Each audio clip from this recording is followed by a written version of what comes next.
अपने मन पर काबू कैसे पाएं, ये पूरी मोटिवेशनल स्टोरी सुन लो।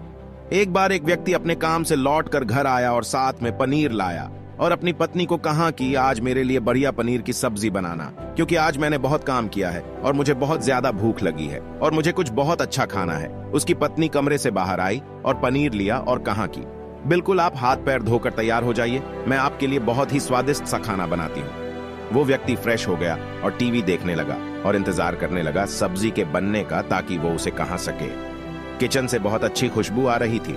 वो व्यक्ति बस सोच रहा था कि जल्दी से खाना बन जाए ताकि मैं अपनी भूख को मिटा सकूं। लगभग 1 घंटे के बाद खाना बनकर तैयार हो गया। स्वादिष्ट सा भोजन अब खाना लगने ही वाला था कि उस व्यक्ति ने अपनी पत्नी से पूछा कि खाने में नींबू है कि नहीं, क्योंकि मुझे पनीर की सब्जी में नींबू डालकर खाना है। लेकिन पत्नी ने कहा कि नींबू तो खत्म हो गए, आपसे कहा था लेकिन आप भूल गए। व्यक्ति ने अपनी पत्नी से कहा कि रुको रुको, अभी खाना मत लगाओ, क्योंकि नींबू के बिना खाने में बिल्कुल मजा नहीं आएगा। तो मैं अभी गया और अभी नींबू लेकर आया। वो व्यक्ति वापस से कपड़े ढीढ़े पहनकर तैयार हुआ और नींबू की पास वाली दुकान पर गया। जब वहां पर देखा तो नींबू नहीं थे। उसका दिमाग क्रोध से भर गया। उसने सोचा कि यार, उसके पास नींबू नहीं है, चलो थोड़ी आगे वाली दुकान पर जाता हूँ, शायद वहां नींबू मिल जाएगा। वो थोड़ा और आगे गया, लेकिन वहां पर भी नींबू नहीं मिले। अब उसने सोचा, दूर की सब्जी मंडी चला जाता हूं, वहां से नींबू लेकर आऊंगा, क्योंकि नींबू के बिना सब्जी में मजा नहीं आएगा। करीबन आधे घंटे के बाद वो करीब के सब्जी मंडी में पहुंचा। वहां पर उसे नींबू मिल गया और वो बहुत खुश हुआ कि चलो नींबू मिल गया और अब मैं घर में जाऊंगा और सब्जी में नींबू डालकर अच्छे से सब्जी खाऊंगा। अब वह कहुशी कहुशी नींबू लेकर घर आया और अपनी पत्नी से कहा कि जल्दी से सब्जी गर्म कर दो, रोटी गर्म कर दो और नींबू काट, ताकि मैं अच्छे से खाना खा सकूं। अब थाली लगाई गई, सब्जी परोसी गई और नींबू रखी गई। उसकी पत्नी सामने ही बैठी थी और वो व्यक्ति थोड़ी देर के लिए कुछ सोच में पड़ीच गया। उसके बाद उसने नींबू की प्लेट उठाई और दरवाजे से बाहर की ओर फेंक दी और जोर जोर से चिल्लाने लगा, मैं जीत गया, मैं जीत गया। पत्नी ये देखकर घबरा गई कि कहीं ये पागल तो नहीं हो गए, इन्होंने सारे के सारे नींबू दरवाजे से बाहर की ओर क्यों फेंक दिया। उस पत्नी ने उस व्यक्ति पर चिल्लाया और कहा कि आप पागल हो गए हैं। अभी तो इतनी देर तक नींबू के बारे में पूछ रहे थे और अभी जब नींबू घर पर ले आए और खाने बैठ गए तो आपने इन नींबुओं को दरवाजे से बाहर फेंक दिया और अब चिल्ला रहे हो कि मैं जीत गया, मैं जीत गया। पत्नी पूछी, आप किस चीज में जीत गए, हुआ क्या? अब व्यक्ति खौशी कहुशी बैठ गया और अपनी पत्नी से कहा, आप भी बैठो, इत्मीनान रखो, बताता हूं कि क्या हुआ।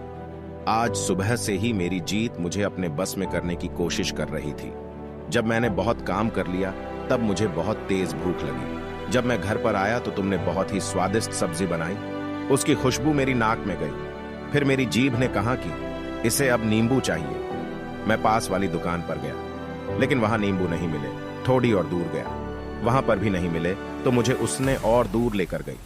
मैं उसके वश में आ गया और जैसी ही वह कहती रही वैसा मैं करता गया। अब मैं वैसा ही करता गया जैसा वो मुझसे करवाती गई, लेकिन अंत में मैंने विजय प्राप्त कर ली।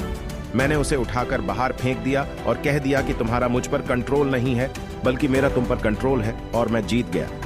क्या आपको समझ में आया कि कैसे अपने इच्छाओं पर विजय प्राप्त करें?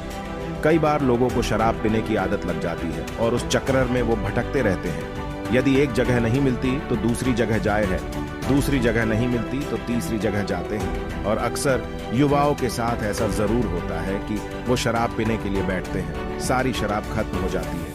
उसके बाद एक ना एक व्यक्ति जरूर कहता है कि यार और चाहिए के चक्कर में शराब ढूंढने के लिए निकलते हैं। देर रात हो जाती है, वो भटकते रहते हैं। एक जगह नहीं मिलती तो दूसरी जगह जाते हैं, दूसरी जगह नहीं मिलती तो तीसरी जगह जाते हैं और अपने समय, पैसे और अपने आप को बर्बाद करते रहते हैं। यदि आपने अपनी इंद्रियों पर विजय प्राप्त नहीं किया तो आप भी नींबू की खोज में सिर्फ भटकते ही रहेंगे और हमेशा परेशान रहेंगे। इसीलिए अपनी इंद्रियों पर काबू पाइए और अपनी जीवन को कहुशी कहुशी बिताइए। आशा करता हूं कि इस स्टोरी के माध्यम से आपको कुछ न कुछ सिख जरूर मिली होगी। अगर मिली हो तो अपने दोस्तों के साथ ज्यादा से ज्यादा शेयर जरूर करें।